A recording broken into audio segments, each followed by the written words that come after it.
Hey everyone, it's been a while. Instead of saying excuses, let's just get into the video. Since the last time we talked, there's been a lot of updates by Bakhmut. I'll go into them a bit more in the video that I'm going to put out tomorrow, which will be a frontline overview of February, which is mostly just going to be Bakhmut. But basically, Russia has established control over Berivka and Yahidne. Russia has pushed up to the outskirts of Orihovo-Vasilivka, and they've gotten to the outskirts of Hromove as well. So far, Hromove has stayed under control of Ukraine, which secures the road that they can take to get out. But right now, Ukraine has withdrawn from the eastern bank of Bakhmut. They've been moving their equipment outside of Bakhmut and into Chasiv Yar to attempt to establish a new defensive line somewhere roughly along the Donetsk Canal, and that just goes through the settlements that Russia's currently at. However, there have been a lot of rumors, and now official evidence has came out that Ukraine has created offensive groups in the areas south of Bakhmut and in the north too. Prigozhin, who's the head of the Wagner forces, he made a video basically talking about how if the Wagners don't get more supplies, that they could face failure in their operation. He also said that new Ukrainian strike groups were created in Slovyansk, Siversk,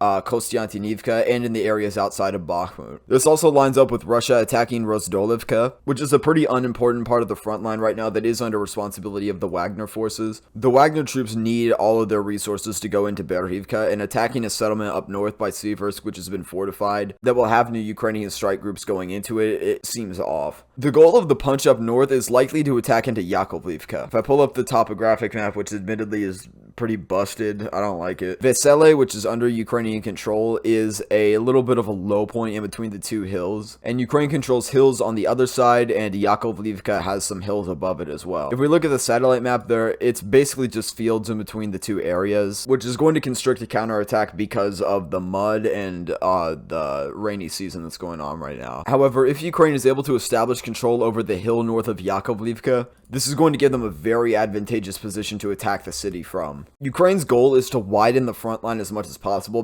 because Wagner has already doubled the size of the front line and are using all of their resources to attack around this area. Doing a big push into an area that has less men and is less important overall to the Russians is a good way to force a frontline collapse. They've also been noted south by Bakhmut as well, across the Donetsk Canal. The goal of this would likely be to push to Andriivka, splitting the area between Klishchivka and Kurdyumivka, and then potentially go to Odradivka. This would create an uncomfortable push in the Russians' lines, and they'd likely have to retreat. Now, I don't think that this is going to happen, but it looks like it could. I think there's many problems with it, like the fact that the ground is mostly muddy right now, the fact that Russia can always pull in troops from Kreminna or more elite Russian troops instead of the Wagner troops, and it seems like Ukraine has already been withdrawing from Bakhmut. However, they wouldn't just make these counteroffensive strike groups for no reason, too. I think it's very possible that in the coming days we can see a big assault towards Yakovlivka. The obvious target after that is Soledar. However, it may be a better idea to catch the Russians more off guard and push more behind Soledar where it is, because the same fortifications that the Ukrainians built in Soledar will be used against them, unless they just completely bypass the city and go to Novokamyanka,